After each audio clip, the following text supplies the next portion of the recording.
Cette émission est conçue et réalisée par des membres de la communauté en collaboration avec Nous TV.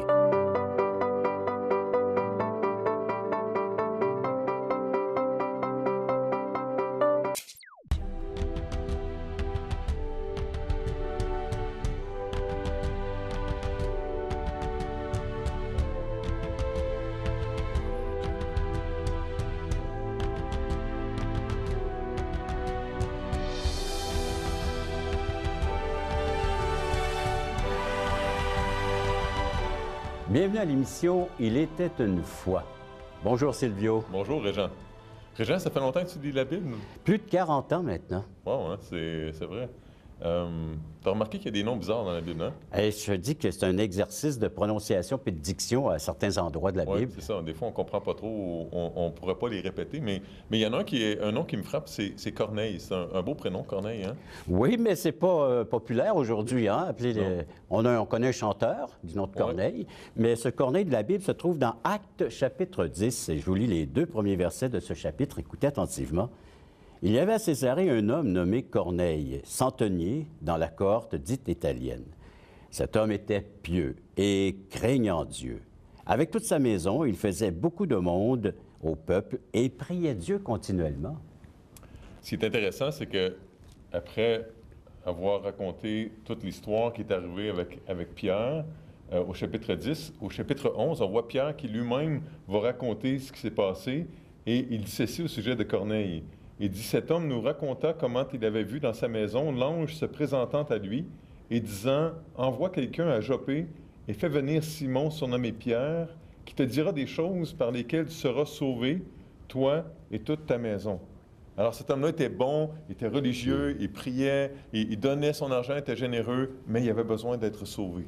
Et j'ai rencontré un beauceron du type à Corneille, du nom de Gonzague Bélanger. On écoute ça ensemble.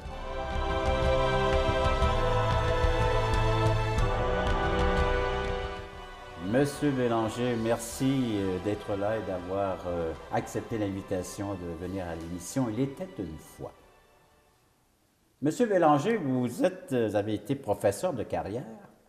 Oui, entre autres. Entre autres, parmi tant d'autres?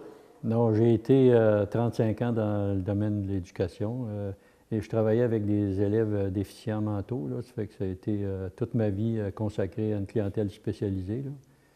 Puis il faut dire aussi que j'ai touché un peu à la restauration parce que pendant 8 ans, j'ai été copropriétaire de 2 restaurants avec toutes les casse-têtes que ça a amené. Puis c'est une des mauvaises expériences de ma vie, je pourrais dire.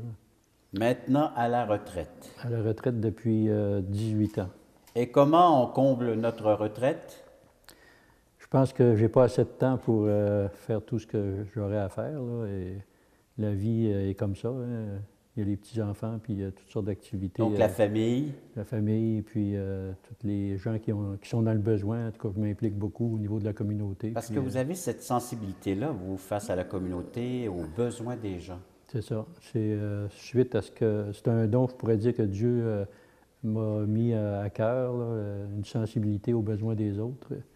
Parce qu'on est privilégié quand même au Québec, et puis il y a beaucoup de gens qui n'ont pas ce privilège-là. Il faut être sensible à ça. Vous êtes bien impliqué aussi par votre foi dans l'Église locale, oui. l'Église baptiste évangélique de Saint-Georges. En tant que diacre, pouvez-vous nous décrire un peu vos fonctions? Bien, c'est qu'on participe à la vie de l'Église. Il y a toutes sortes de défis dans l'Église, la croissance, et on veut que les gens aussi connaissent la vérité, parce que comme j'ai été moi aussi élevé dans un système qui était traditionnel, puis si j'étais né en Asie, probablement que j'aurais une autre croyance. Si j'étais né en Chine, je croirais en Bouddha ou Confucius ou peu importe. Et étant donné que je suis né au Québec, bien là, j'ai été élevé dans la religion catholique avec ses traditions. Mais je ne m'étais jamais posé de questions, pour ainsi dire. Je suivais les enseignements ou la tradition qu'on avait. Et je me suis aperçu, peu après la mort de mon père, je me suis mis à me poser des questions parce qu'on n'est pas confronté à la mort souvent dans notre vie, à moins qu'un des nôtres, de nos proches parte. Et puis c'est à ce moment-là que je me suis mis à chercher, puis là, je me suis intéressé à lire la Bible parce que j'ai toujours cru que Dieu existait puis que la parole de Dieu était véritable. Et là, ben, je me suis mis à lire, à chercher. J'avais une Bible dans ma bibliothèque depuis 48 ans et je ne l'avais jamais lue, sauf quelques travaux à l'université peut-être. Et là, je me suis mis à lire la Bible et puis j'ai été confronté à une réalité complètement différente de ce que j'avais appris. Je lisais que les premiers chrétiens examinaient chaque jour les Écritures pour voir si ce qu'on leur disait était vrai. Et moi, après 48 ans, je n'avais jamais été vérifié. Et là, j'avais quand même une conception, moi, comme une balance, là, que si je faisais plus de bien que le mal, ben j'arriverais peut-être à aller au ciel. C'était un peu comme quand on était jeune, on effeuillait la marguerite, puis bon, Marie, marie pas, puis c'était sauvé, perdu, sauvé, perdu, ciel, enfer. Puis j'avais toujours cette crainte-là, puis à chaque fois que je me couchais, je priais, puis je récitais dans le temps, c'était une prière qu'on apprenait, l'acte de contrition, puis ça ne donnait absolument rien. Toute ma vie, ça a été une prière qui ne m'a jamais libéré de mon sentiment de culpabilité.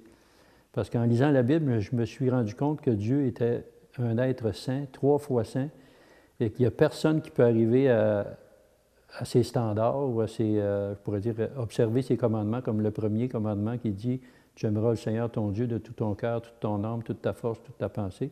Je n'étais même pas capable, moi, satisfaire Dieu sur le premier commandement. Fait que la parole dit clairement qu'il n'y a pas un seul juste sur la terre. Il n'y a aucun homme juste, pas même un seul. Alors je me voyais là-dedans, là, si la parole déclare ça, c'est Dieu qui le dit, il n'y a pas un seul juste. Tous sont privés de la gloire de Dieu, tous sont privés de la présence de Dieu. Donc, ce qui m'attendait, c'était la perdition. Ça, ce fut une découverte pour vous? Ça a été une découverte extraordinaire parce que moi, je me pensais quand même assez bon. Je m'impliquais au niveau de ma pratique religieuse, je pourrais dire, mais sans jamais avoir été voir c'est quoi les exigences de Dieu, là. Et là, vous avez découvert que donc tous je me suis vu perdu. Et toi-même, vous l'avez approprié à vous-même. Oui, bien sûr, c'est personnel. C'est une question. Dieu dit qu'il a mis dans le cœur de l'homme la pensée de l'éternité. Je savais qu'il y avait quelque chose après. Et je savais aussi que j'aurais des comptes à rendre pour ma conduite sur terre, même si j'essayais de faire du bien pour compenser tout le mal que je faisais aussi. Je n'aurais pas voulu que les caméras du monde entier examinent ma vie puis qu'ils voient ma vie, mes pensées secrètes, parce que ça ne plaisait pas tout le temps à Dieu. Et un jour, j'ai réalisé, après avoir lu pendant plusieurs mois la Bible, j'avais un esprit quand même critique, et puis je vérifiais mes enseignements que j'avais reçus depuis que j'étais jeune, et à travers le petit catéchisme, entre autres, puis je me suis aperçu que les traditions humaines avaient adapté ça selon les époques, puis c'était pas tout le temps conforme à la vérité. Et là, j'ai reconnu que j'étais un pécheur perdu.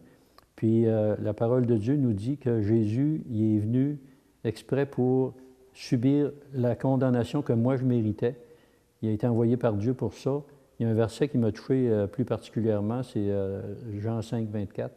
En vérité, je vous le dis, celui qui écoute ma parole et croit à celui qui m'a envoyé a la vie éternelle et ne vient pas en jugement.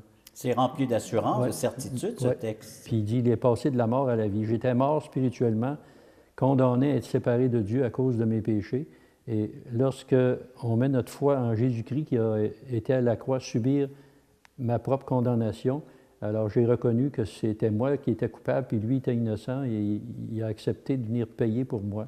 Et là, ça m'a libéré d'un poids énorme.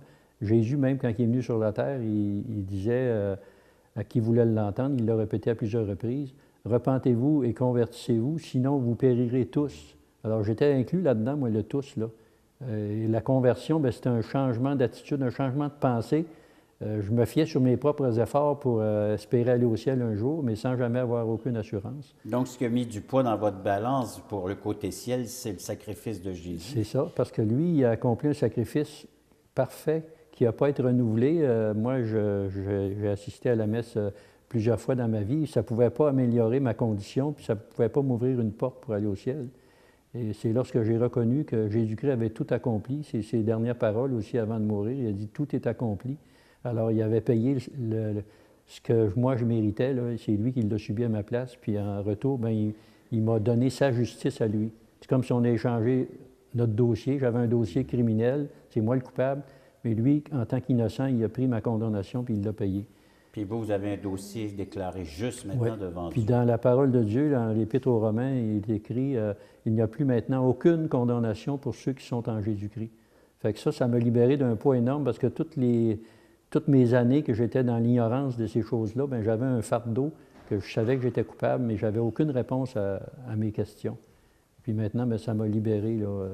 C'est ce qui m'a... Ce cheminement, ça s'est fait en combien de temps? J'ai pris plusieurs mois à chercher. Puis là, bien, vu que j'avais été 48 ans dans une religion que j'avais héritée de mes parents, je me disais, ça se peut pas, c'est la meilleure religion du monde, mais ceux qui sont nés dans d'autres pays, ils ont aussi une foi en leur religion, mais la parole de Dieu nous déclare qu'il n'y a de salut en aucun autre, il y a seulement que Jésus-Christ.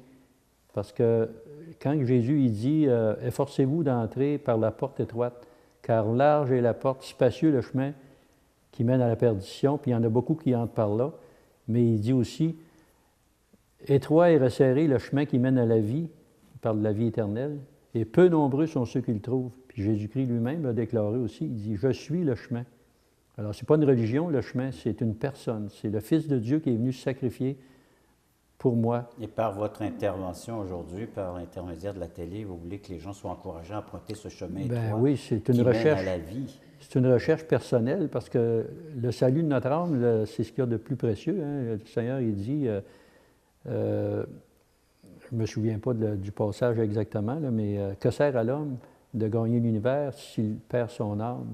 C'est ce que j'ai de plus précieux, moi, pendant toute l'éternité. C'est long, l'éternité, ça n'a jamais de fin. Et je me vois, là, aujourd'hui, je songe à ça, si je n'avais pas connu Jésus-Christ personnellement, à travers son sacrifice, puis son don précieux qu'il a fait à la croix, bien, je serais perdu pour l'éternité dans un lieu de perdition. C'est l'étang de feu qui est nommé dans la parole. C'est clair, M. Bélanger, que votre foi est fondée sur des textes bibliques. Vous en avez cité à maintes reprises.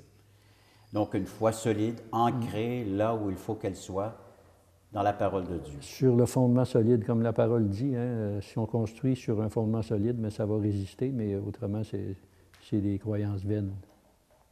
Et votre encouragement pour nos téléspectateurs aujourd'hui, quel serait votre message? Bien, je me dis, c'est la décision la plus importante dans une vie humaine, c'est d'aller chercher la vérité, puis c'est important parce que ça dépend, notre éternité dépend de ça.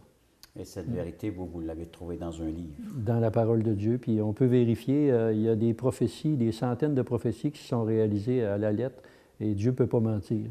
Et entre autres, suite à la venue de Jésus et à son œuvre, à son ministère, plusieurs prophéties ont été accomplies. Ben oui. Ça fait que les prophéties qui ne sont pas encore accomplies, c'est parce qu'ils sont à venir, mais on sait qu'on est dans les temps de la fin quand on regarde ce qui se passe dans le monde. Il y a tellement de corruption, de mal un peu partout dans le monde. Il y a une justice ultime, c'est Dieu qui va l'accomplir en son temps. Donc, vous voyez, vous, votre présent et votre avenir à la lumière des Saintes Écritures, et c'est les signes, ce sont les signes que Dieu a placés devant nous, pour dire qu'il y a des temps difficiles qui sont à venir. C'est ça, c'est et on annoncé. peut les éviter? Ben oui. Moi, j'ai été libéré de la crainte que j'avais auparavant parce que je sais que Dieu est au contrôle, puis je me fie à lui, puis son plan va s'accomplir, et j'ai la paix vraiment... ce que je n'avais pas avant. Une question de foi que la plupart des gens ont, mais une foi placée là où elle devrait être, dans la personne et l'œuvre du Seigneur Jésus-Christ. C'est ça. On peut avoir une foi dans le système des postes, ça ne sauve pas mon âme, ça, mais on peut avoir de la foi dans toutes sortes d'autres choses, mais c'est la foi qui sauve dont parlent les Écritures, et c'est de mettre notre foi dans le Seigneur Jésus-Christ. Donc, cette foi vous a apporté la paix? La paix, la joie aussi. J'ai plus d'inquiétude parce que je sais que le Seigneur a tout accompli pour moi, alors je dors en paix maintenant. Je peux dire qu'avant, j'avais des inquiétudes, de l'angoisse, puis j'avais de la crainte, et puis j'ai passé bien des nuits blanches. Puis maintenant? Maintenant, non. Je dors comme un loir. Monsieur Bélanger, merci. Merci de votre Ça me fait participation plaisir. à l'émission Il était une fois. Merci.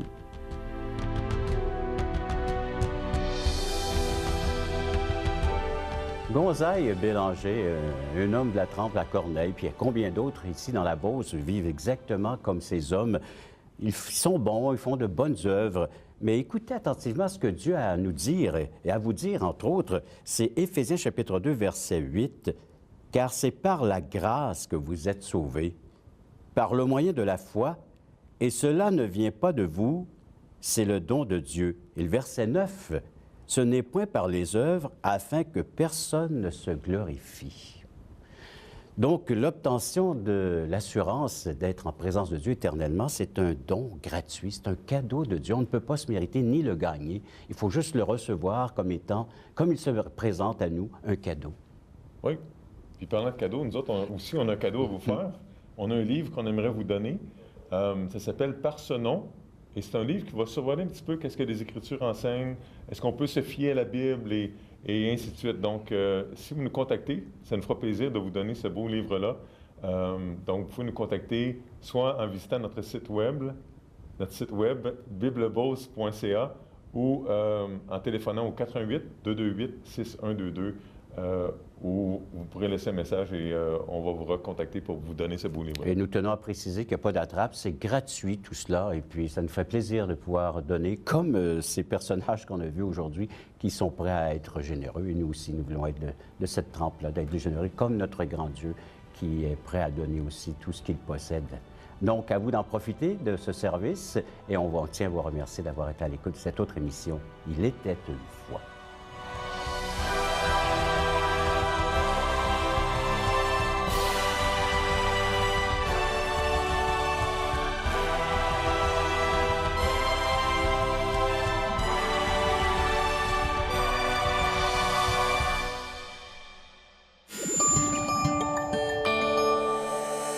Nous TV, fiers de faire rayonner notre communauté.